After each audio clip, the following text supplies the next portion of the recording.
Nama saya Haji Cijni bin Sahdan sebagai penghulu di Kampung Jemureng tu. Di Kampung Jemureng tu seramai ada mempunyai seramai dekat 400 buah rumah dan penduduknya kurang lebih dekat 2,000 orang di kampung tu lah. Jadi ada juga masjid sebuah, surau sebuah, sekolah rendah kerajaan sebuah dan tadika, dan juga ada mempunyai library sebuah dan pusat sumber sebuah. Sumber pendapatan di Kampung Jemureng itu ialah pertanian seperti sawit,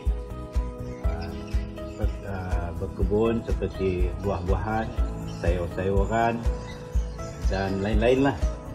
Dan juga ada yang mau berusaha sarang walid, banyak juga di kampung tu lah. Aktiviti unik di Kampung Jemureng tu seperti minyak sekiu, buah sekiu. Buah sekiu tu adalah dari pokok liar di hutan, yang mana pokok ini berbuah bermusim, lebih kurang dalam 4 kali 5 tahun sekali. Itu adalah sumber pendapatan dari Kampung Jemureng tu juga, ialah sumber uniknya di Kampung Jemureng tu. Sejarah minyak sekiu tu dari dulu-dulu mari sudah ada pokok sekiu. Dari dulu-dulu mari juga tidak ya sudah ngambil pokok buah sekiu tu. Buah sekiu tu bermusim, kata saya tadi bermusim. Ianya pokok liar di hutan, di tebingan sungai, agak jauh dari kampung. Ianya bila bermusim, orang kampung memutip buah sambil memproses ialah untuk dijadikan minyak. Masa tu lah hanya untuk perasa aja, tapi banyak perasa dalam masakan lah kegunaannya. Ada juga orang kata orang nak pakai ubat, kita belum tahu lagi lah apa yang terkandung dalamnya. Jadi kena itu kegunaannya untuk perasa aja minyak sekiu tu.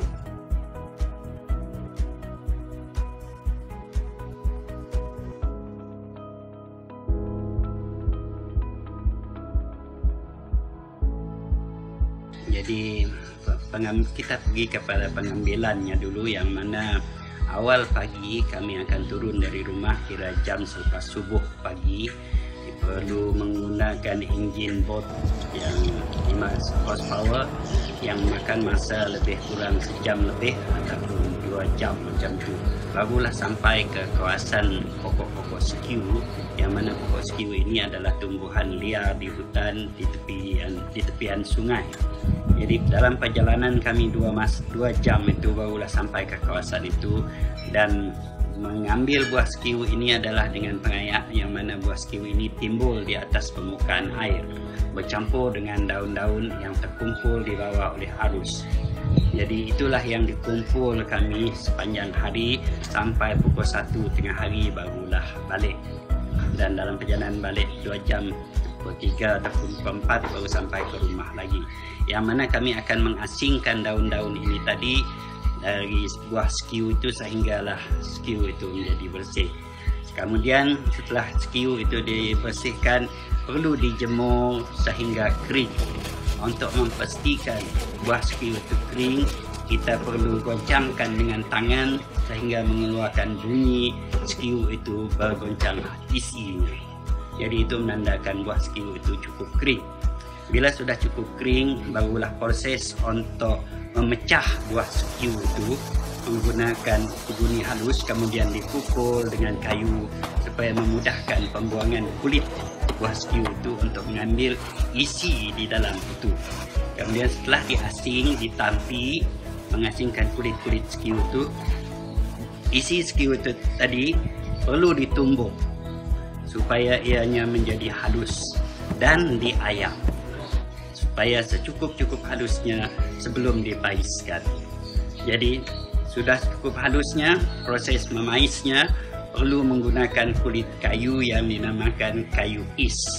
Ya, sejenis kayu yang senang untuk didapat dan senang untuk dipanggang. Jadi untuk proses pais ini perlu daun sukai dan juga daun lalang tebu. Jadi diisi dalam kulit kayu ais itu, dimasukkan serbuk skew yang telah ditumbuk tadi, yang telah diayak tadi, dan dimasukkan kulit kayu ais itu dilapis dengan daun sukai supaya tidak melekat pada kulit kayu itu tadi. Kemudian diisi serbuk skew, dicampurkan dengan lalang tebu itu tadi.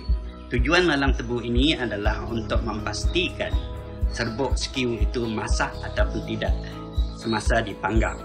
Dipanggang dalam masa sejam ataupun sejam lebih, ditarik lalang tebu itu tadi sehingga kita rasa ada mengeluarkan minyak.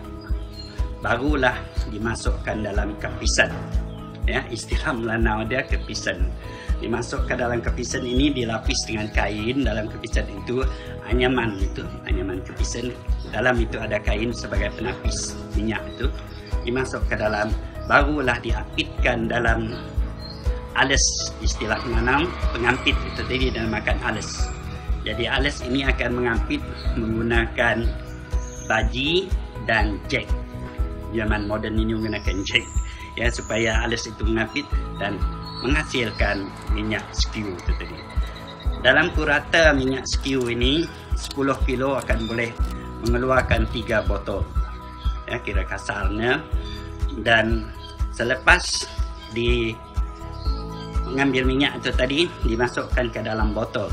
Saya suka nak kongsikan untuk botol kecil soda tu, botol kecil RM25, botol Maggi kira RM250, dan botol yang tinggi 1.500 kira kandungan 500 ml. Jadi itu yang proses pertama. Ampasan skew ini tadi ataupun umas itu tidak dibuang, dia akan buat proses kedua.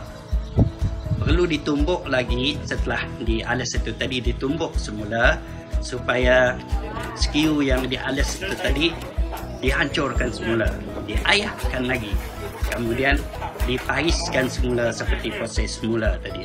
Itulah proses mengalas umas, ya, istilah umas kira hampas lah yang sebelum dibuang tadi. Jadi saya rasa takat ini cukup untuk kita kongsikan proses membuat minyak skew.